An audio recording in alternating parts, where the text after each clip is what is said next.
طيب بسم الله الرحمن الرحيم. السلام عليكم ورحمة الله وبركاته. الحمد لله رب العالمين وبه نستعين على أمور الدنيا والدين. نبينا محمد وعلى آله وصحبه أجمعين. سبحانك لا علم لنا إلا ما علمتنا إنك أنت العليم الحكيم. وبعد آه، para ikhwah sekalian, asatidzah rahimakumullah. Alhamdulillah, kita bersyukur kepada Allah atas nikmat yang Allah berikan kepada kita sehingga Allah Subhanahu wa taala memberikan kemudahan untuk kita melanjutkan kajian kita di dalam kitab Hilyatut Tilawah fi Tajwidil Quran li Syaikhah Ad-Doktorah Rihab Mufid Syaqati hafizahullah taala wa nafa'ana bi'ulumihi fid dharain amin. Eh, Para ikhwas sekalian, ini memang qadarullah sebagian banyak yang izin secara langsung kepada kami eh, karena satu dan dua hal, tapi ini tetap kita record yang insya Allah nanti akan bisa dilihat kembali rekamannya. Baik, kita akan melanjutkan pembahasan kita. Ya, kemarin kita sudah sempat menjelaskan tentang bahwa Al-Quran ini sampai kepada kita dengan dua cara, bitariqaini. Yang pertama dengan mantuq secara pelafalan, ya. Yang kedua maktub, yaitu secara penulisan. Dan alhamdulillah, ya, di sini telah kita bahas bersama, naam, sebagaimana judul yang diberikan oleh Dr. Rihab, Kaifa wasala al-Qur'anul Karim ilaina maktuban, dan ini sudah kita lewati. Nah, kita ini akan melengkapi ya materi kita bagaimana Al-Qur'an ini sampai kepada kita secara pelafalan. Nah, maka kita akan lanjutkan di sini. Qala al-muallifah hafizahullahu taala, beliau mengatakan wa akbaru dhanni anna bidayat at-tadwin fil qira'at kanat ma'al qarni الثالث. ويتجه الباحثون إلى أن أول إمام دون في هذا العلم هو الإمام أبو عبيد القاسم ابن سلام رحمه الله رحمة واسعة، حيث جمع فيه 25 قارئا.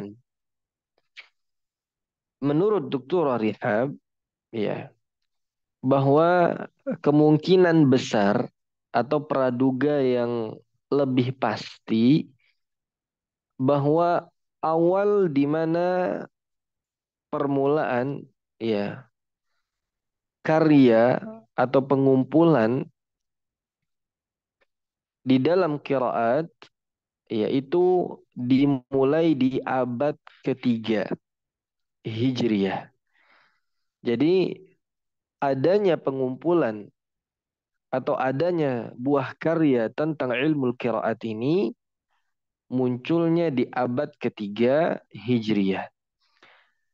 Nah, dan banyak para pengkaji, ya, atau banyak para peneliti bahwa mereka mengatakan yang pertama kali mengarang sebuah kitab di dalam ilmu qiraat adalah Imam Abu Ubaid Al-Qasim Ibnu Salam, yang beliau wafat tahun 224 Hijriah. Nah, jadi sekitar abad ketiga. Yang mana beliau, ya, orang yang pertama kali mengarang sebuah kitab tentang ilmu qiraat. Di dalam kitab itu beliau mengumpulkan kurang lebih sekitar ada 25 qari.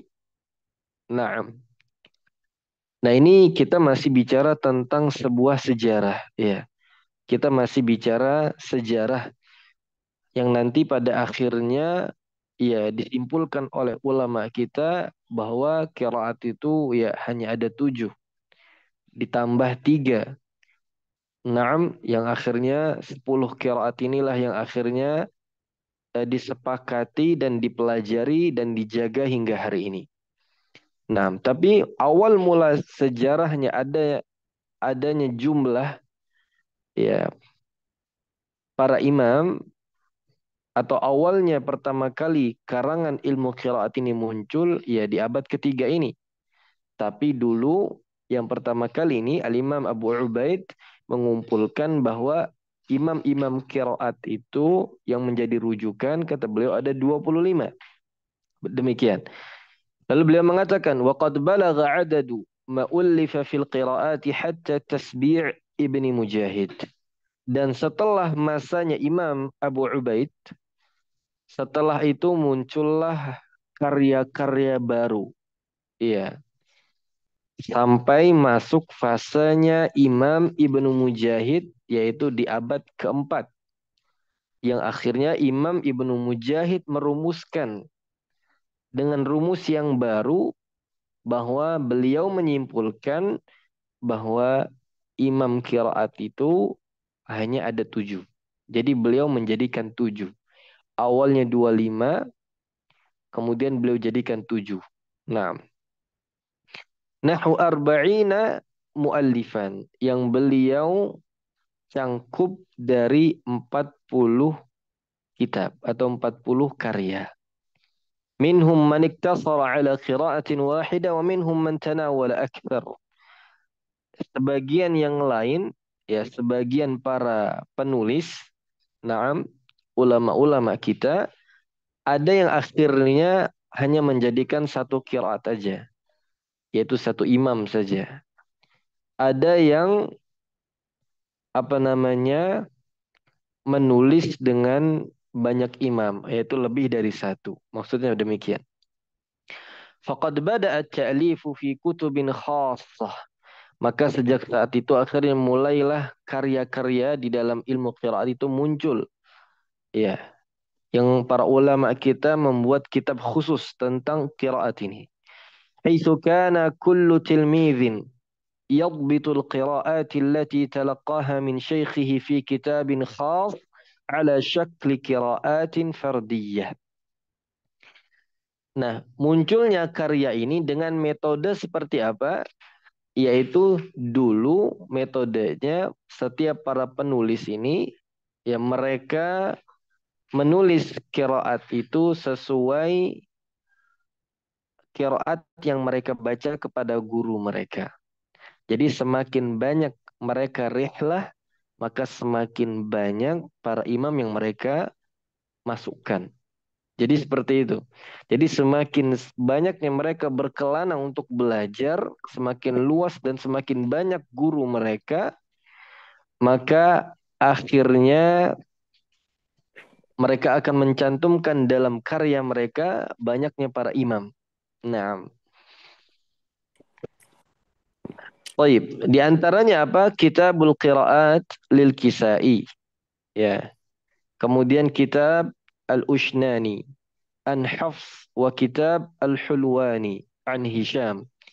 ثم جاء من بعد هؤلاء جماعات من الأئمة تفرغوا للقرآن وعلومه وأمضوا حياتهم في خدمته فلم يقنعوا بما تلقوه من شيخ واحد فصاروا يجوبون الأمصار بحثا عن النقلة الضابطين لكتاب الله يأخذونه عنهم.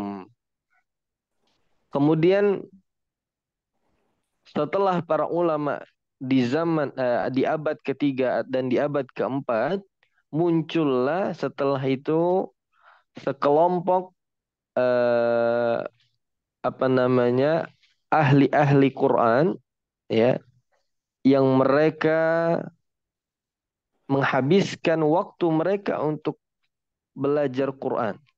Naam. Bahkan hampir sebagian umur mereka itu mereka gunakan untuk belajar dan mengajarkan Quran. Dan mereka tidak membatasi ya dengan satu guru saja. tapi mereka berkelana ke banyak guru. Nah, sehingga akhirnya dari banyaknya rihlah mereka ya kepada banyak guru sehingga mereka bisa menyantumkan banyak imam di dalam kitab mereka. Nah, fakana minhum Hafsun ad-Duri. Jadi antaranya ada seorang imam Hafs ad-Duri. Ini salah satu juga dari rawi ya. Salah satu dari rawi. نعم الذي رحل في طلب القراءات وهكذا أودع كل إمام من المصنفين في كتابه ما وصل إليه بالإسناد المتصل من القراءات فالذي وصله 5 قراءات ألف في القراءة الخمس. نعم.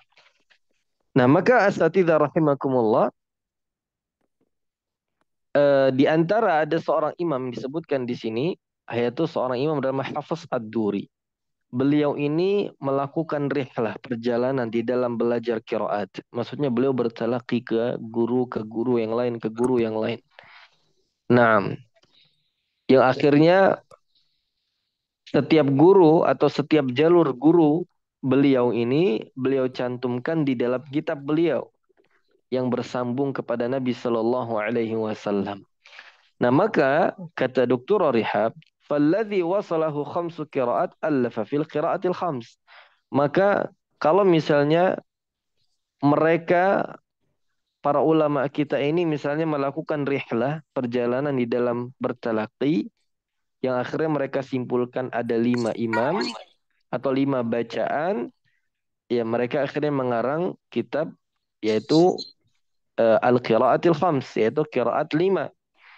Misal Ahmad ibnu Jubair, wa minhum man allafa fi 6 qiraatin. Sebagian ada yang mengarang yaitu 6 qiraat seperti kitab Al-Kifayah fil Qiraatis Sit di Sibtil Khayyat. Kemudian wa minhum man allafa fi 7 qiraatin ka kitab Sab' li Ibni Mujahid. Sebagian yang lain ada yang mengarang kitab qiraat sab'ah di antara Imam Ibnu Mujahid. Wa tabi'ahu katsirun, dan banyak yang setelah Imam Ibnu Mujahid ini mengikuti metode Imam Ibnu Mujahid atau merujuk kepada kitab beliau yang akhirnya menjadikan 7 saja. Wa minhum man allafa fi tsaman. Sebagian yang lain ada ulama kita yang mengarang yaitu qiraat yang 8 seperti kitab At-Tazkirah li Tahira bin Ibni Khalbun wa kadzalika At-Talkhis fil Qiraati Tsaman للطبري ومنهم من ألف في التسع ككتاب الشمس المنيرة في القراءات التسعة الشهيرة لسبط الخياط ومنهم من ألف في العشر وهم كثر ككتاب الشامل الغاية المبسوط لابن مهران ومنهم من ألف في 11 قراءة ككتاب الجامع في القراءة العشر والأعماش لابن فارس الخياط وهكذا إلى أعظم ما عرف في هذا الباب الكامل في القراءات الخمسين Imam Al-Huzali. Nah, kesimpulan asatidzah rahimakumullah bahwa ya kita harus tahu dan harus paham terlebih dahulu bahwa bacaan Quran ini dari Nabi Shallallahu Alaihi Wasallam itu sebagaimana disebutkan dalam hadis unzilal Quran ala sab'ati ahruf, bahwa Quran ini diturunkan dengan 7 huruf. Nah, 7 huruf ini berbeda dengan 7 qiraat. Jadi maksud 7 huruf berbeda dengan 7 qiraat. 7 huruf ini adalah yang memiliki makna umum yang bermaksud bahwa semua variasi bacaan yang ada. Adapun maksud 7 qiraat ini yaitu tuj, eh, sebuah bacaan yang dinisbatkan kepada 7 imam. Nah, maksud dari penjelasan Dr. Rihab di sini bahwa dulu ya sebelum yang eh, akhirnya terjadi pemetakan bahwa hanya ada 7 imam saja, bahwa ulama kita ini sebelum Imam Syatibi mereka ini sudah mengarang kitab tentang qiraat. Tapi bagaimana metode mereka? Ya di sini disebutkan bahwa ulama kita dulu sejak abad ketiga, kemudian lanjut abad keempat, abad kelima, dan seterusnya sampai zamannya Imam Ash-Shatibi, ya bahwa Al-Imam Syatibi itu kan di abad ke-6 ya atau di abad ke-7 kalau tidak salah ya. Kan Imam Asy-Syatibi beliau itu wafat kurang lebih tahun 590 Hijriah. Jadi sekitar abad ke-6. Nah, sedangkan penulisan tentang ilmu qiraat ini kan dimulai sejak abad ketiga, yaitu ulama yang bernama Imam Abu Ubaid. Nah, lalu gimana metode ulama kita di dalam menulis kitab qiraat ini? Iya, metodenya kata Dr. Rihab sesuai rihlah mereka di dalam belajar, yaitu bagaimana perjalanan mereka di dalam belajar. Misal ada yang mungkin belajarnya hanya kepada wilayah-wilayah tertentu, maka akhirnya disimpulkan bahwa mereka mengatakan qiraat itu hanya merujuk kepada 5 imam. Akhirnya dibuatlah kitab Al-Khams. Sebagian yang lain melakukan rihlah lebih jauh lagi, perjalanan untuk bertalaki lebih jauh lagi. Akhirnya menyimpulkan bahwa Quran ini dinisbatkan kepada 6 imam.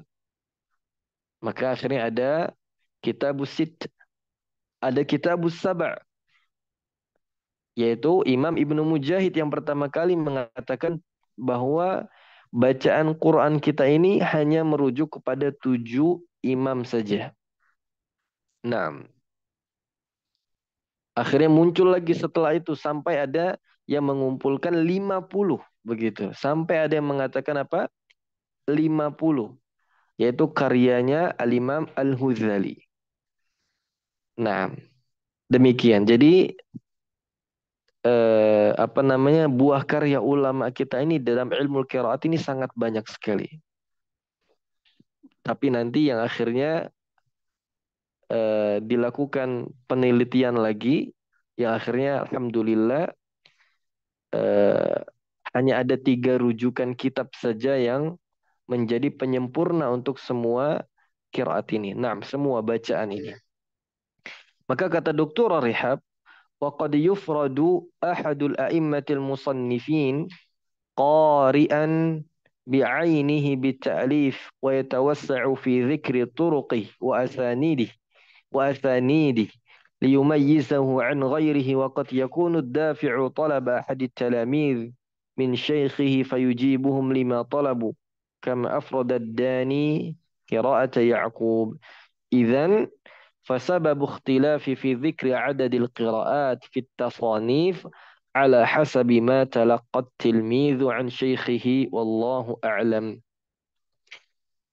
Yang kesimpulannya yang ingin kita sampaikan di sini bahwa sebab terjadinya khilaf di dalam penyebutan jumlah qiraat itu, jumlah bacaan itu di dalam karya ulama kita sesuai dengan kadar bagaimana seorang murid itu bertalaki kepada gurunya. Semakin seorang murid itu banyak guru, maka dia akan banyak menemukan para imam-imam yang akhirnya mereka cantumkan di dalam buku mereka. Lalu maka akan timbul pertanyaan di antara kita mungkin, lalu bagaimana kita mengetahui bacaan yang sahih itu? Apakah semuanya itu dari Nabi Shallallahu Alaihi Wasallam? Ya maka yang pertama kita harus pahami ya semua bacaan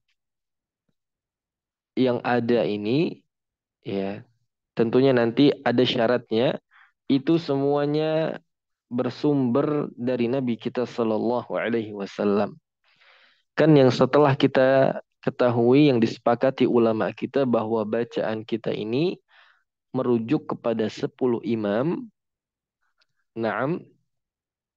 Kemudian dari setiap imam itu dipilih 2 rawi. Naam. dari dua rawi itu nanti setiap rawi memiliki satu atau dua torik. Nah, lalu pertanyaannya tadi apakah semua ini adalah bacaan dari Nabi kita Shallallahu Alaihi Wasallam? Maka jawabannya iya. Ya. Maka di antara sejarah munculnya ilmu qiraat ini, ya bahwa pertama Nabi Shallallahu Alaihi Wasallam itu mengajarkan Quran kepada banyak para sahabat dan Nabi mengajarkan dengan variasi yang berbeda-beda. Misal sahabat A belajar kepada Nabi yang Nabi ajarkan bacaan seperti ini. Ada sahabat yang lain Nabi ajarkan dengan beberapa bacaan yang lain. Ada sahabat yang lain yang Nabi lihat ini mumpuni. Yang akhirnya Nabi ajarkan dengan banyak variasi bacaan yang ada. Dan itu semuanya dari Nabi Shallallahu Alaihi Wasallam. Tapi bukan berarti semua sahabat yang belajar dengan Nabi itu mendapatkan variasi bacaan yang sama. Tapi Nabi memberikan beberapa variasi bacaan Quran ini sesuai kebutuhan dan sesuai dengan keahlian para sahabat. Kalau Nabi lihat ini ahli, maka mereka dia ini mampu, maka Nabi ajarkan dengan banyak variasi bacaan. Yang ini yang awal terjadi apa namanya variasi ini bacaan dan itu sumbernya dari Nabi Shallallahu Alaihi Wasallam. Lalu mereka para sahabat ini mengajarkan lagi kepada generasi mereka. Nah, dan itu semuanya bersumber dari Nabi Shallallahu Alaihi Wasallam. Nah, setelah zaman tabi'in atau setelah zaman atba'ut tabi'in, maka karena banyaknya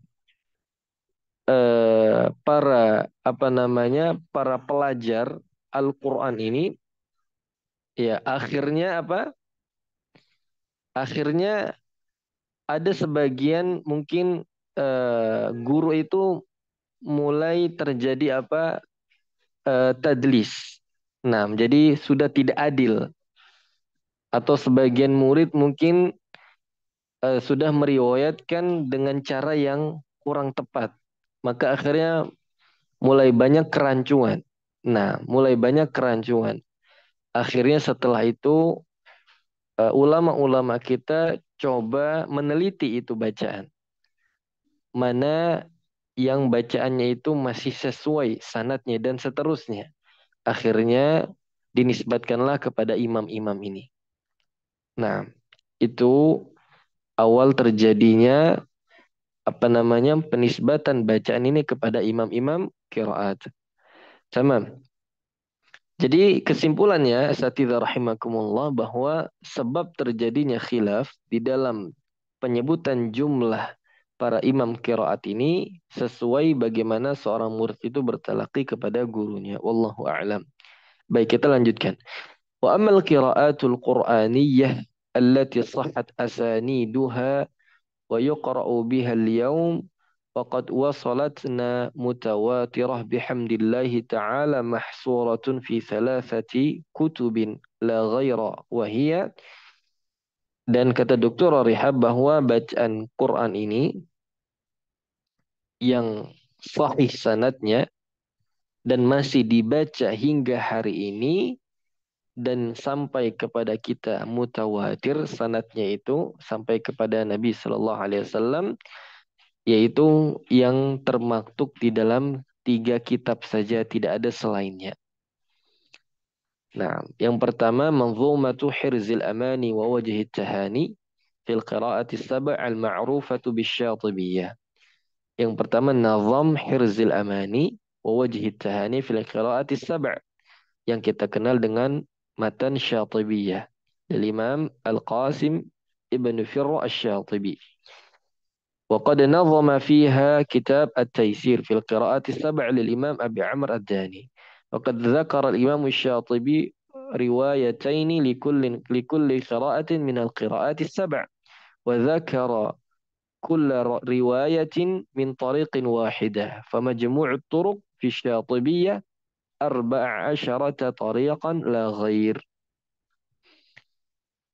kata Dr. Rihab ya, bahwa bacaan yang mutawatirah itu sudah disimpulkan oleh ulama kita.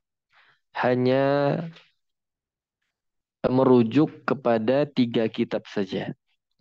Yang pertama merujuk kepada Matan Syatibi. Naam, karya Imam Syatibi yang mana matan ini merupakan ringkasan dari kitab At-Taisir fil Qiraatis Sab', karya Abu Amr Ad-Dani. Nah, dan di dalam dan Al-Imam Syatibi di dalam nazam itu menyebutkan setiap satu imam punya 2 rawi. Nah, dan setiap rawi punya satu tariq. Maka jumlah tariq dari Syatibiyah ini kurang lebih ada 14 tariq saja.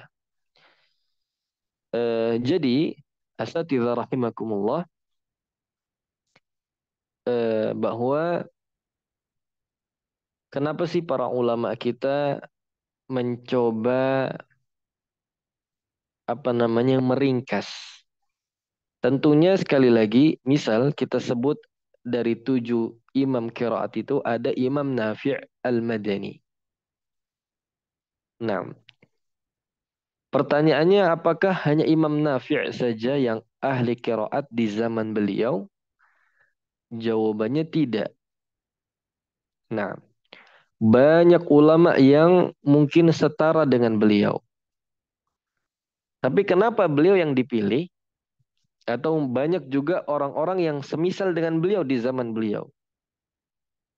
Tapi kenapa Imam Nafi' yang dipilih? Tentunya ini atas izin Allah Subhanahu wa taala, yang mana ulama kita itu memilih para imam ini sesuai dengan kemasyhuran mereka, kemudian sesuai dengan kapasitas mereka.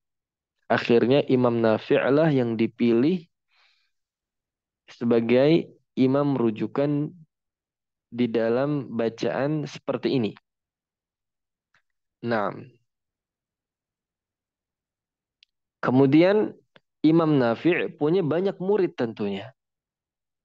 Gak mungkin yang belajar kepada beliau cuma 2 murid saja. Murid beliau banyak. Tapi ulama kita ingin memberikan kemudahan untuk kita di dalam memudahkan kita di dalam mempelajari Quran ini, yang akhirnya dipilihlah 2 murid yang juga sama punya kapasitas dan keilmuan yang luar biasa, kemasyhuran juga. Lalu 2 murid ini tentunya juga punya banyak murid begitu. Yang akhirnya ulama kita ya di dalam At-Taisir itu eh, apa namanya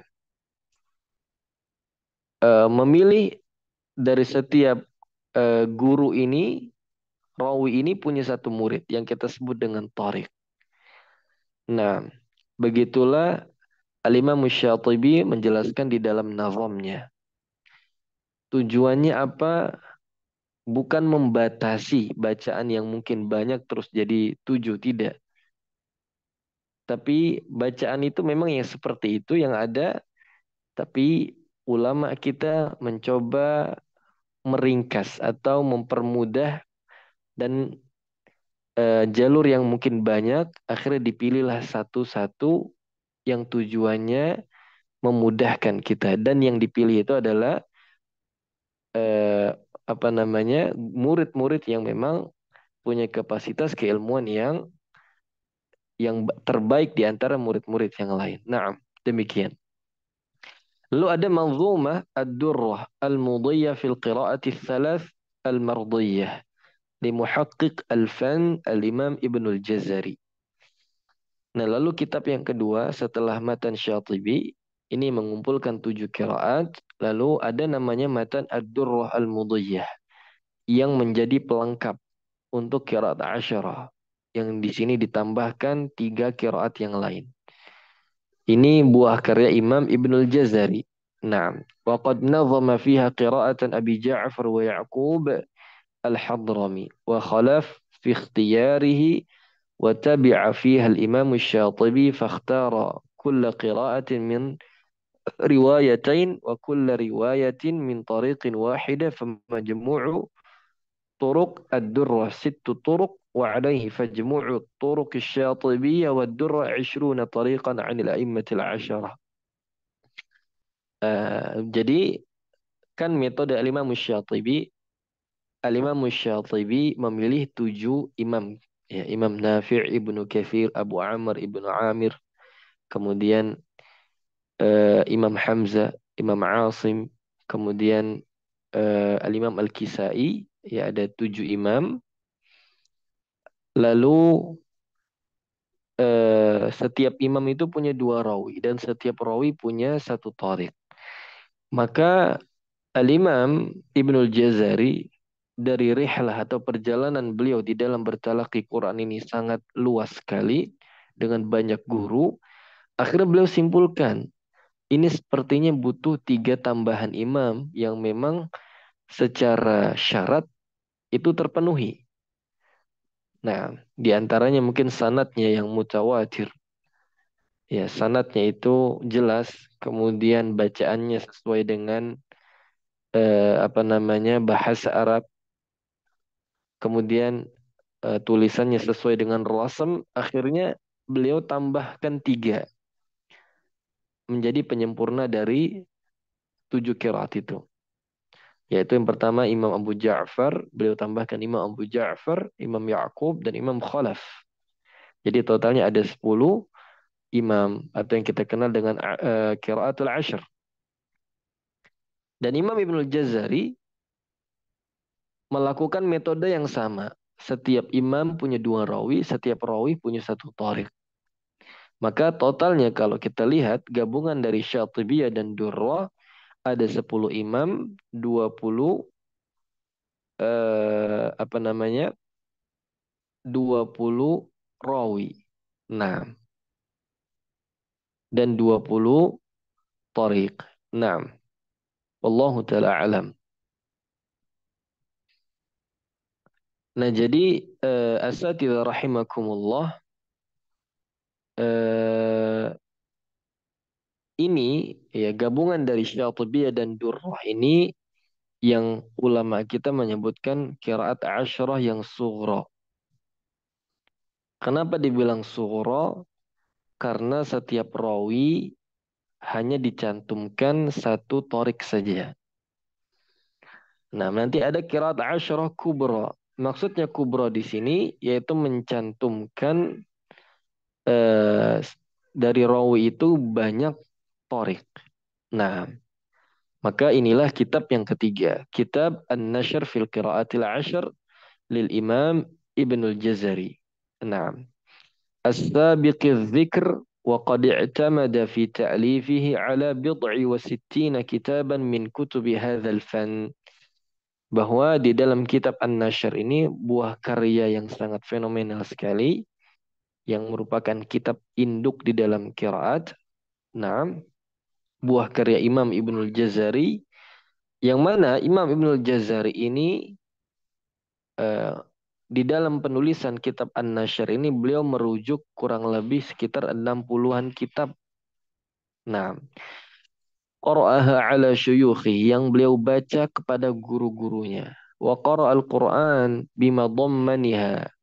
Nah, thumma qama rahimahullah bi'amaliyah gharbalatin lima qara'a. Setelah Imam Ibnul Jazari membaca semua jalur ini, lalu Imam Ibnul Jazari mencoba ya untuk melakukan amaliyah ghorbalah. Maksudnya mencoba melakukan peringkasan gitu, meringkas apa yang beliau dapatkan dari guru-guru beliau. Jadi kan Imam Ibnul Jazari ini Masya Allah, ya kita nggak bicara bagaimana sejarah belajarnya beliau, rahimahullah rahmatan wasi'ah.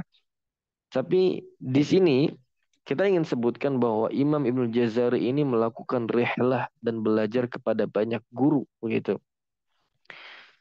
Nah, dan dari banyaknya rihlah itu beliau melakukan ingin meringkas gitu, mencoba meringkas amaliyah gharbalah. فقام باستبعاد ما فوق العشر لعدم توفر شروط قبول القراءة الصحيحة فيها. Maka akhirnya Imam Ibnu Jazari menyimpulkan bahwa bacaan ini hanya merujuk kepada 10 imam saja. Selebihnya itu bacaan yang tidak memenuhi syarat diterimanya sebuah bacaan. Wa ammal ashru fastab'ada minha kulla tariqin fihi mat'an. Maka dari 10 imam ini, Imam Ibnul Jazari mencoba meneliti kembali. Kalau misalnya ada tarik yang bermasalah, ya maka beliau buang itu. Aw lam tahaqqaq fihi al-laqiya baina syekh wa tilmid. Atau beliau melihat nih periwayatan bacaannya ini antara guru sama murid kayak nggak ketemu gitu lah. Nah ini bacaan-bacaan yang mungkin akhirnya diteliti kembali yang menurut Imam Ibnu Jazari sepertinya nggak memenuhi syarat, ya beliau nggak masukkan begitu.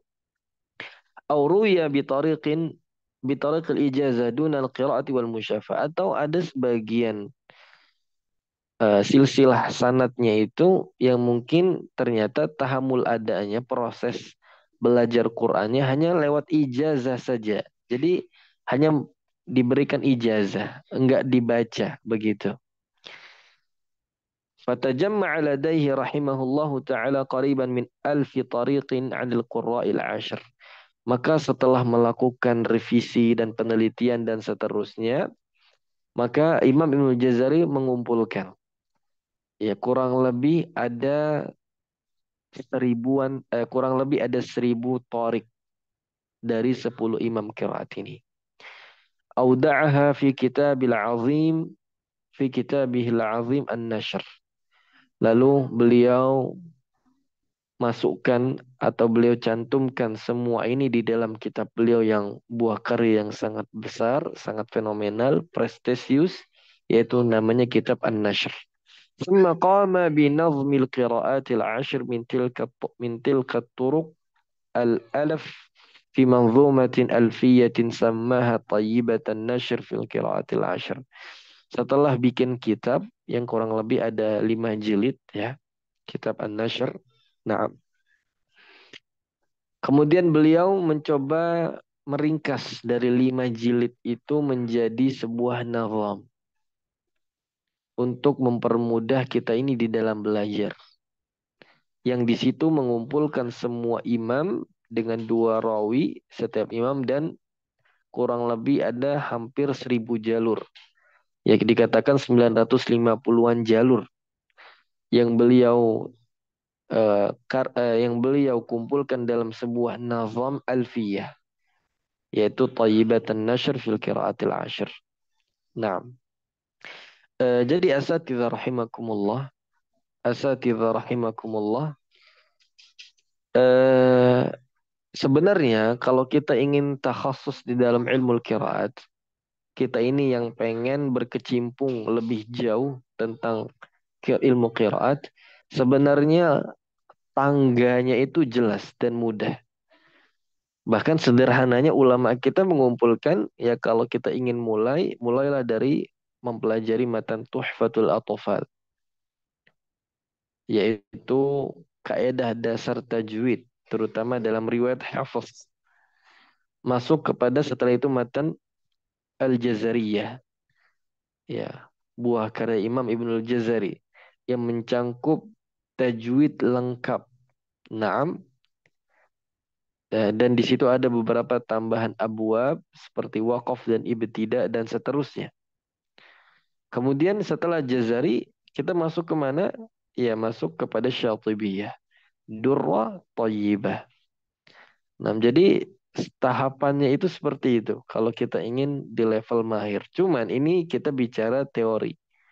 Nah, tapi kalau kita bertalaqi ya prosesnya, ya yang pertama bacaan bagus, hafal Quran. Setelah itu kita mengambil sanad bacaan riwayat Hafs dulu, Imam Asim, baru masuk kepada qiraatus sab'ah, baik dengan cara ifrad atau dengan cara jama'. Nah, dan seterusnya demikian. Masuk ke asyara sughra, asyara kubra. Jadi tahapannya itu cukup ringkas ya pendek kalau kita pengen betul-betul menjadi seorang ahli, tapi prosesnya ini yang sangat-sangat berat ya. Jadi makanya mempelajari ilmu qiraat ini hukumnya fardu kifayah. Ya karena mungkin yang pertama tidak semua kaum muslimin itu mampu untuk mempelajari ini. Ya, kecuali hanya orang-orang yang Allah berikan taufik. Nah, tapi bagi kita nih terutama yang berkecimpung di dalam Al-Quran, kita yang mungkin sudah hafidh, kita yang mungkin sudah bacaannya fasih, atau sudah pernah talaqi hafaz an Asim. Ya, sayang sekali kalau kita tidak coba melangkah dan melanjutkan estafet itu. Atau ke jenjang yang lebih lebih tinggi lagi. Nah, dan tentunya proses belajar ini butuh waktu yang panjang. Ya, terutama di dalam talaqi Quran kepada guru kita. Ya, ini butuh waktu yang panjang. Butuh kesabaran dan istiqamah. Nah, dan semua kita berharap semoga Allah Subhanahu wa taala berikan kita taufik untuk bisa mempelajari ilmu qiraat ini. Nah, sebagaimana nasihat guru-guru kita, ya, mereka mengatakan fa'alaika bitakhassus, eh, sebagaimana mereka mengatakan idza aradta an tanfa'a nafsaka aw ghairaka fa'alaika bitakhassus. Kalau engkau ingin memberikan manfaat untuk dirimu dan untuk orang lain, maka hendaklah engkau itu apa namanya fokus di dalam satu bidang keilmuan, harus menjadi ahli kalau kita ingin memberikan manfaat yang lebih besar kepada orang lain. Nah, kalau kita katakan penghafal Quran, ya banyak begitu. Penghafal Quran yang punya bacaan fasih, ya juga banyak. Nah, tapi penghafal Quran yang sampai ke puncak level qiraat, ini masih sangat-sangat sedikit dan masih jarang. Nah, kenapa? Karena kalau sudah masuk ke ranahnya ahli, ini adalah pilihan. Nah, sebagaimana sebagian guru kita menjelaskan belajar itu kewajiban, menjadi ahli itu adalah pilihan. Nah, baik kita lanjutkan. Jadi ini kitab fundamental ya. Kitab asas kita di dalam belajar qiraat. Pertama matan Syatibi dengan syarah yang sangat direkomendasikan ulama kita yaitu Al-Wafi fi Syarh Syatibiyah karya Syekh Abdul Fattah Al-Qadhi. Naam. Kemudian uh, Ad-Durrah Al-Mudiyah ya fil qiraati thalath. Naam. Kemudian kitab An-Nashr fil qiraati al-ashr. Baik, kita lanjutkan. فكل قراءة أو رواية أو وجه مذكور في أحد الكتب الثلاث الماضية فهو مقروء به ومتلقا بالقبول. Lalu beliau mengatakan setiap bacaan atau setiap rawi atau setiap wajah atau jalur yang disebutkan di antara kitab-kitab ini, yang tiga ini, ya semuanya itu hari ini masih dipelajari, dibacakan. Nah, dan masih terus ditalakikan dan ini yang diterima oleh kaum muslimin. Nah, jadi fokus pada tiga kitab ini setelah kita pelajari Tuhfah dan Jazari. Adapun matan-matan yang lain seperti matan Salsabilus Syafi, matan misalnya Tuhfatus Samannudi, atau matan misalnya Al-Mufid fit Tajwid, atau nazam-nazam yang lain itu adalah pelengkap saja. Tambahan maklumat dan wawasan kita di dalam ilmu tajwid. Tapi kalau kita pengen langkah yang lebih pasti, ya setelah Tuhfah Jazari masuk kepada Syatibi langsung. Langsung ke ranah qiraat setelah kaedah hafaz kita sudah sempurna. Nah, tajwidnya terutama. طيب.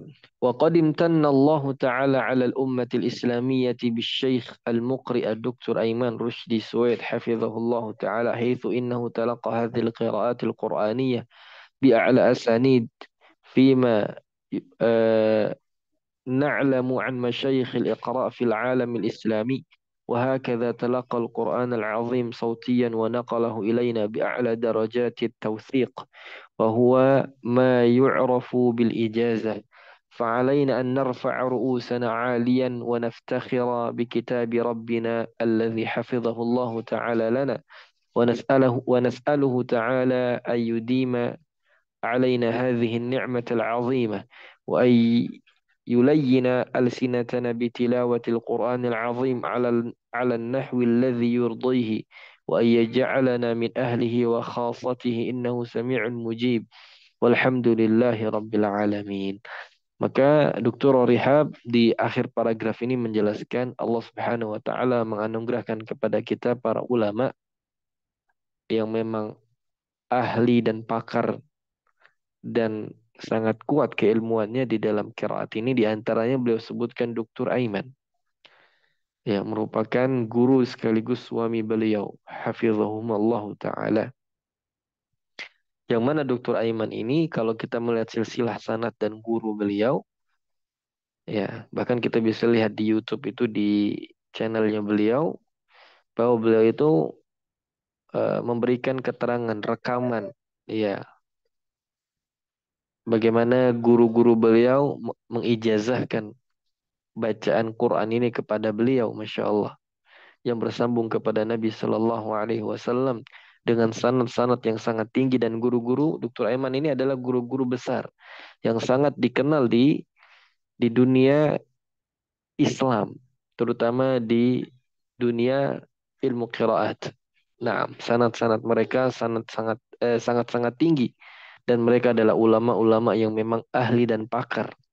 Nah, maka setelah itu Dr. Rihab berdoa semoga Allah senantiasa menjaga nikmat ini kepada kita dan memudahkan kita untuk di dalam membaca Al-Quran, ya, dan Allah ridhoi kita dan Allah jadikan kita sebagai keluarganya dan orang-orang pilihannya.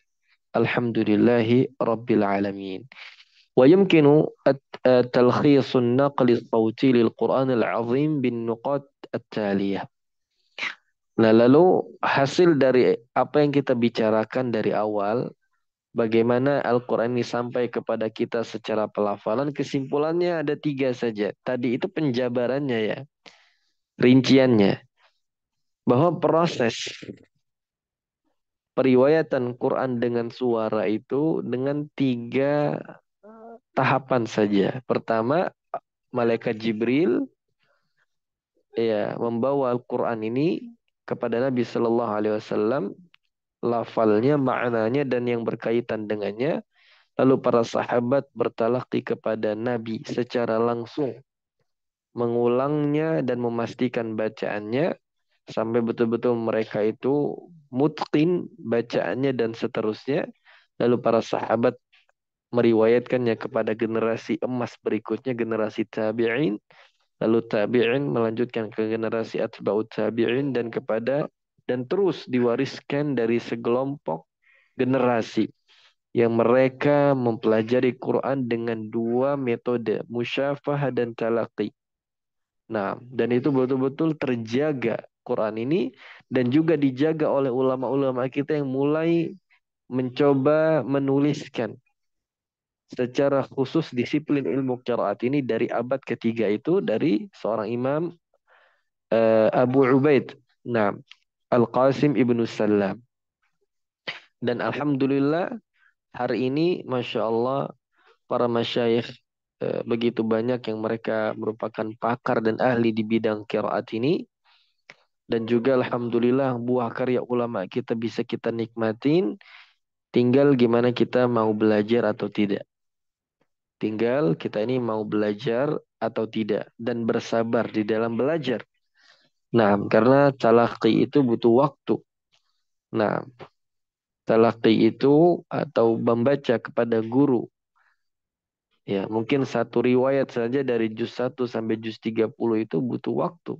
Ya, ya paling minimal mungkin 2 bulan, 3 bulan. Bahkan sebagian ulama kita, terutama jalur Yaman, guru-guru kami yang kami ambil dari mereka, secara khusus para masyayikh dari Yaman, nah itu punya tradisi mewariskan sanad itu dengan waktu yang cukup panjang. Dengan tujuan apa? Untuk menjaga dan membiasakan agar bacaan kita ini terbentuk, lisan kita ini terbentuk dengan waktu yang lama. Karena kalau tergesa-gesa dan buru-buru dengan waktu yang singkat, khawatir bacaannya belum terbentuk demikian. Dan ini kami telah coba mentalakikan ini kepada, ya Alhamdulillah, ada 5 dan 6 masyayikh yang sebagian dari Yaman dan sebagian dari Mesir. Alhamdulillahi Rabbil Alamin. Naam. Asatidzah rahimakumullah. eh, ini salah satu contoh sanad yang tinggi, ya, riwayat Hafs. Ini sanadnya Duktur Rehab yang beliau ambil dari Duktur Aiman. Nah, jadi salah satu sanad yang ali. Maksudnya sanad yang periwayatannya itu yang lebih dekat dengan Nabi Shallallahu Alaihi Wasallam. Nah, jadi Duktur Rehab nomor 29, Dr. Aiman nomor 28, dan Dr. Aiman bertelaki kepada Syekh Abdul Aziz Yunus Nud, salah satu dari guru beliau. Nah, rahimahumullahu rahmatan wasi'ah. Taib, asatidzah rahimakumullah, ini sedikit eh, alhamdulillah kesimpulan yang telah kita pelajari, Masya Allah, dari awal pertemuan kita tentang bab yang pertama, ta'riful Quran, definisi Quran dan bagaimana Quran ini sampai kepada kita. Dan ini kita baru selesai di bab yang pertama. Ya, kami minta maaf karena mungkin agak lambat penjelasannya karena kita membatasi waktu. Ya, kemudian yang kedua, ada beberapa waktu kita tunda pertemuan kita. Yang insya Allah Ta'ala di pertemuan yang berikutnya, nah, di pertemuan yang berikutnya, Ana mungkin mencoba untuk memperbanyak materi kita karena Alhamdulillah ini sudah masuk bab-bab yang mungkin insya Allah sudah sering kita dengar. Terutama di sini disebutkan keutamaan membaca Al-Quranul Karim. Ya, di sini disebutkan kurang lebih ada 15 dalil yang dibawakan Dr. Rehab. Kemudian bab yang ketiga atau pasal yang ketiga ini, Al-ulumul lati takhdimul Quranil Karim atau takhdumul Quranil Karim, yaitu ilmu-ilmu yang berkaitan dengan Al-Quranul Karim. Naam, dan insya Allah ini kita coba akan ambil lebih banyak lagi biiznillahi ta'ala. Ya, semoga Allah subhanahu wa ta'ala memberikan taufik kepada kita agar senantiasa Allah berikan keistiqomahan untuk senantiasa terus belajar.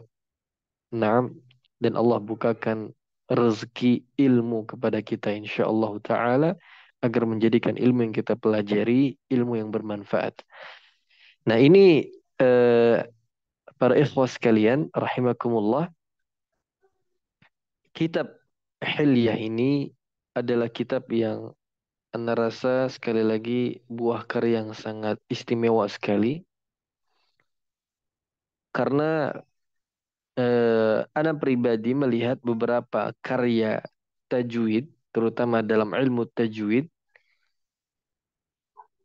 apalagi kitab-kitab terjemahan yang mungkin sudah mulai muncul di negeri kita ini, itu Ana melihat rata-rata di antara rujukan adalah dari kitab Hilyatul Tilawah ini.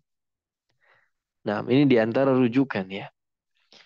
Dan setelah kami baca kitab Hilyatul Tilawah ini, Masya Allah, ya kalau kita pelajari dan kita pahami semuanya, ini sudah mencangkup sangat luas sekali dalam ranah ilmu tajwid. Bahkan mungkin ditambahkan beberapa poin yang lain.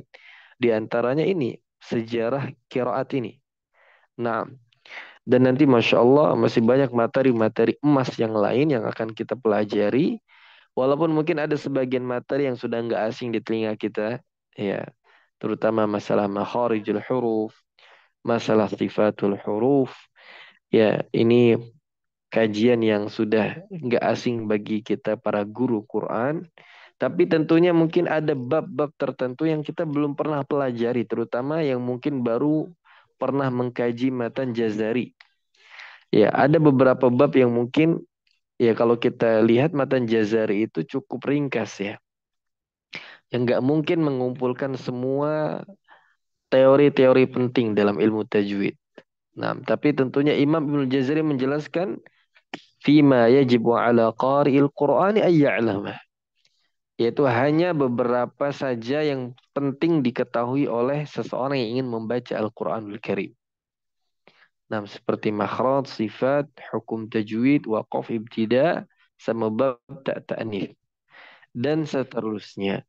Nah, tapi di dalam kitab Hilya ini insya Allah mencangkup banyak sekali materi yang nanti kalau kita pelajari, ya pelan-pelan insya Allah nanti kita, ya mudah-mudahan menambah wawasan untuk kita.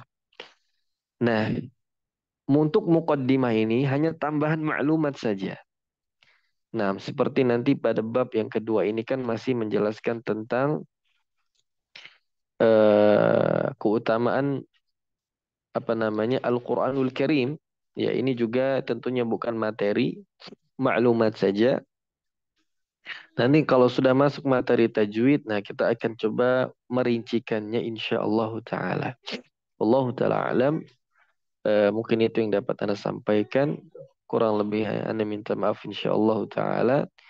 Wa barakallahu fikum. Kita cukupkan pertemuan kita pada malam ini dengan doa kafaratul majlis. Subhanakallahumma bihamdik. Nashhadu an la ilaha illa ant. Nastaghfiruka wa natubu ilaik. وآخر دعوانا أن الحمد لله رب العالمين آخر الكلام السلام عليكم ورحمة الله وبركاته Waalaikumsalam warahmatullahi wabarakatuh. Terima kasih Ustaz atas ilmunya. Jazakallah آمين وإياكم khairan. وإياkum Barakallahu fiik Ustaz. أجمعين آمين وإياكم